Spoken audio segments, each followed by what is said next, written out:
안녕하세요. 우리 고등학교 2학년 여러분들 3월달 모의고사 푸시느라 너무 고생하셨습니다.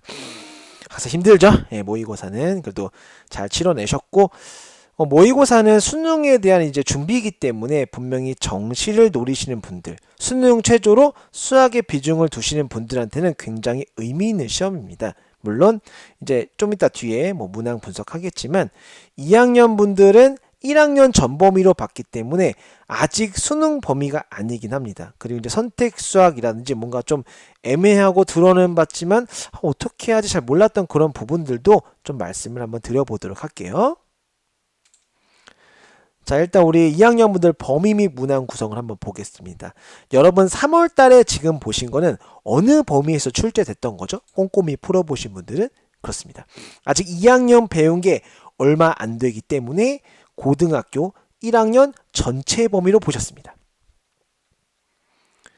자, 고등학교 1학년 전체 범위를 한다면 저부터 1학기 때 배웠던 고등수학 상과 2학기 때 배우셨던 고등수학 하로 다항식부터 쭉 함수 넘어와서 집합명제까지 해가지고 저 뒤에 도형의 평행이동의 순열 조합까지 다 낸 겁니다. 고1 전체 범위를 한번 내봤었고요. 그래도 2학년 분들은 우리가 1학년 때 3월달 모의고사야 중학교에서 올라온 지 얼마 안 되니까 이게 몇 문제야? 이게 몇 시간 동안 푸는 거야? 그때는 아예 감조차 모르고 그냥 앉아서 풀고 마킹을 하셨단 말이에요. 그런데 이제 여러분 1년 동안 그래도 3월, 4월, 6월, 9월, 10월, 11월, 7월도 있고 보는 학교들도 있으니까 문항을 많이 보셨으니까 이제 좀 익숙하긴 하죠. 맞습니다. 30문항을 100분 동안 풉니다. 30문항을 여러분이 100분 동안 잘 해결을 하시게 되는데요. 이게 이제 문항별 배점이 결국 난이도와 3번에 있는 목표 등급별 전략과 굉장히 밀접하죠. 여러분 눈으로 푸는 문제라는 표현을 보통 합니다. 그죠? 2점짜리가 몇 개 들어가 있죠? 3개가 들어가 있습니다. 이걸로 이제 6점이 만들어지고요. 3점짜리 문항은 몇 개 들어가 있죠? 4점짜리 13개 들어가 있습니다. 여기 14개가 들어가 있습니다. 이걸로 3점짜 42점. 결국 2점과 3점으로 48점, 한 반 정도는 채워지게 되는 거고요. 이제 여러분이 조금 잔인한 표현, 소나게 치는 곳이죠. 12번 지나 13번부터 21번까지, 그렇죠? 단답형 지나 26번부터 그렇게 되는 4점짜리 13개, 이 52점이 이렇게 채워집니다. 그럼 이게 다 해가지고 이렇게 100점이 완성되는 거죠. 요거거든요. 보통은 이제 이 난이도 부분이 그러해요. 아마 여러분도 느끼시겠지만 2점과 3점까지는 어떻죠? 난이도가 그렇게 어렵지 않습니다. 아까도 표현했지만 2점은 그냥 눈으로 보고 푸실 수 있습니다. 펜 안 대고도 풀 수 있어요. 3점짜리 금방 풉니다. 그래서 이 100분 동안에 2점, 3점을 최대한 빨리 푸시는 게 포인트예요. 실수 없이. 그래야 4점짜리에서 이제 여러분 3, 4등급, 1, 2등급을 넘어갈 때 시간 투자를 많이 해야 되는 거거든요. 그래서 사실 2점과 3점은 항상 무난합니다. 여기는 기본 개념. 여러분 잘 개념과 연산 정도만 잘 알고 있어도 충분히 커버 가능합니다. 이번 3월달 모의고사도 그랬던 것 같아요. 4점짜리에선 좀 얘기가 달라지죠. 4점짜리는 선생님 늘 말하는 세 부류가 있습니다. 여러분은 이제 2학년 분들이니까 많이 들어보셨죠. 그 맨 끝에 단답형 29번, 30번과 객관식 마지막, 그쵸? 20번, 21번. 이게 킬러 문항, 준킬러 문항에서 아무튼 요 네 개가 결국 1, 2등급을 가르는 변별력 있는 문항이 됩니다. 솔직히 지금은 저걸 다 틀린다고 해도 80 중반이어도 1등급이 나오긴 할 것 같거든요. 왔다 갔다. 그리고 요 4개. 그 다음에 난 5개 정도는 중간, 그리고 4개가 있는데 이 4개는 모습은 4점이지만 3점에서 아주 그냥 살짝 응용된 정도.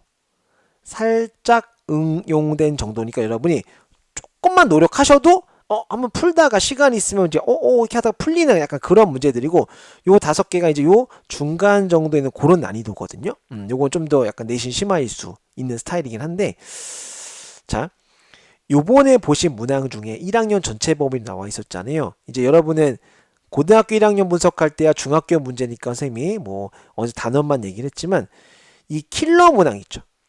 이 킬러 문항에 오게 되면 함수 개념이라든지 함수의 개념이라든지 도형, 기하의 개념에서 굉장히 어렵게 내는 문제들이 있습니다. 물론 지금은 여러분이 도형 파트를 엄청 많이 배우시진 않았어요. 그렇죠? 않았죠? 하지만 그래도 나중에 이제 수학 2학년 넘어가셔서 수학 1을 배우게 되고 선택수학 기하를 하시게 되면은 도형이 좀 나오거든요. 그땐 더 비중이 많아질 겁니다. 그리고 이상하게도 모의고사에서 사랑하는 함수들이 있습니다. 지금은 1학년 때였고요. 여러분 맨 마지막 30번 문제가 이제 유리함수에 그쵸? 유리함수를 평행이동시킨 거였는데 뭔가 함수에 대한 잘 보셔야 돼요. 고득점을 원한다면 나중에 평행이동이라든지 대칭이동이라든지 그리고 별표 절대값 인함수가 있거든요. 이런 함수들이 믹스가 됩니다. 그래서 여러분이 저런 함수에 대한 면역력을 키우려면 절대로 쉬운 문제만 많이 풀어보시면 안 돼요. 근데 눈으로 보고 넘어가는 거 말고도 깊이 있게 고민할 수 있는 것들, 평행, 특히 대칭, 절대값 같이 있는 거 있잖아요. 뭐 이제 fx인데 이게 씌워져 있는 문제라든지 이번에 뭐 봤지만 뭐 이런 식으로 뭔가 여기에 이렇게 뭐 평행 이동을 하는 게 있다든지 하는 요런 부분들은 당시에 못 풀었다고 하더라도 여러분의 피드백을 통해서 꼭 여러분 걸로 만드셔야 됩니다. 왜냐하면 결국에 2점, 3점에 대한 난이도는 항상 무난하기 때문에 여러분이 수포자만 아니면 1, 2, 3학년 때 거의 저기 다 맞춥니다. 그러니까 어느 정도 수학을 하시는 분들은 저기는 그래봐야 실수를 한두 개예요. 결국 판가름을 내는 건 여기기 때문에 여러분이 물론 선행학습 중요하죠. 하지만 늘 말씀드리지만 선행은 단지 학교 수업을 좀 더 여러분 수월하게 듣고 약간 조급함을 없앨 수 있는 좋은 도구이고요. 모의고사라든지 내신에서 어려운 문제로 변별력 있는 문제를 풀어서 등급을 잘 따시려고 한다면 그 학년에 맞는 학년 심화 문제도 정말로 많이 풀어보셔야 됩니다. 그래서 아까 선생님 말했던 이런 부분들, 그쵸? 그리고 1학년 마지막에 있었던 그 경우의 수 부분 있잖아요. 이 경우의 수도 직접적으로 따지는 문제들도 있고 좀 특별하게 식을 세워야 되는 것들도 있는데 이게 나중에 이제 확률과 통계를 선택하시는 분들한테는 또 그리로 넘어가게 되거든요. 근데 지금은 고1 전체 범위로 보셨을 뿐이고요. 이제 조금 달라지는 게 있어요, 여러분. 고등학교 아마 이제 6월달, 9월달, 11월 넘어가면은 그쵸? 여러분 배우시는 수학 1에 대한 범위가 나오겠죠. 수학 2까지. 그래서 고1 때 여러분이 이미 배우셨던 수학, 그쵸? 수학 상과 수학 하는요. 사실 수능 출제 범위는 아닙니다. 수능에 대한 출제 범위는 아니에요. 수능에 단독 문제로 나오진 않죠. 당연히 그걸 기본 베이스로 깔고 가는 거죠. 깔고 가는 거고 지금 2학년 때 배우고 계신 수학 1과 수학 2가 있죠. 이건 학교마다 스타일이 좀 달라요. 수학 1을 나가면서 수학 2를 같이 나가는 학교도 있고 여기에 막 선택 과목 이제 깔아서 하는 학교들도 있고 1, 2학기 나눠서 하는 학교들도 있는데 이게 바로 이제 공통 부분입니다. 이 공통 부분으로 74점이 완성됩니다. 거기에 이제 여러분은 선택을 하시는 겁니다. 무엇을 선택하는 거냐? 확률과 통계. 이제 곧 조사할 겁니다, 여러분. 그쵸? 2학년분들 뭐 1학년 때 조사하고 넘어갔겠지만 시간표 상에 미적분, 기하 파트가 있거든요. 이 세 개 중에 하나를 선택을 하시는 겁니다. 그래서 26점이 완성이 됩니다. 합쳐서 100점 이렇게 되는 건데 요거는 좀 있는 것 같아요. 뭐냐면 사실 확률과 통계는 예전에 문이과 통합되기 전에 수학 가형, 수학 나형에서 공통으로 출제되는 범위였고 문과대학을 그러니까 문과 쪽으로 가시려고 하는 분들은 확통의 비중을 더 많이 뒀어요. 이거는 지금도 마찬가지긴 해요. 고등학교 3학년 가서 정시권, 수시권 하실 때 최저도 마찬가지지만 확률과 통계는 문과대학에서 좀 주로 원하고요. 그래도 이과대학에서 어느 정도 네임밸류가 있다고 하면은 당연히 미적분과 기하 중에 하나를 선택을 하게끔 할 겁니다. 거의 반강제식으로. 예, 미적분 또는 기하를 선택해야 된다라고 아마 대학교 입시 발표 나면은 분명히 나올 거예요. 6월쯤이에요. 그래서 이 미적분 기하인데 수투에 대한 심화가 미적분이라고 보시면 돼요. 그래서 지금 미적분을 선택하신 분들은 수학 2를 정말로 잘 공부해 두셔야 됩니다. 꼼꼼히. 그러니까 수투는 버렸지만 선생님 저 선택 미적분은 잘해볼게요. 이건 말이 안 되는 거예요. 그리고 이 확률과 통계가 바로 1학년 때 배웠던 그 경우의 수와 그죠? 경우의 수 부분 있죠. 순열 조합 부분이 좀 더 넘어오는 심화된 부분이고 기하는 이제 도형만 배우게 됩니다. 여기서 3학년 분들한테는 나중에 분석할 때 말씀드리겠지만 2학년 분들 들어두셔도 손해볼 건 없잖아요. 이 기하가 도형입니다. 여러분 중학교 때 이제 2학기가 항상 도형이었고 1학기가 항상 대수 파트였죠. 방정식, 부등식, 함수였는데 이 기하가 좀 특이하게 우리가 지금 올해가 2021년이죠. 그러면 2020, 2019, 2020, 2021인데 이때까지만 해도 기하와 벡터라고 해서 기백으로 기하는 수능에 이과분들은 꼭 응시를 했어야 됩니다. 그러니까 문제 자체에 서른 문제 들어가 있었어요. 근데 이제 2020년에 기하와 벡터는 출제하지 않았습니다. 바로 작년 수능에. 왜? 기백이 너무 어렵다는 거죠. 실제로 킬러 문항에 기백이 들어가면 정말 어렵습니다.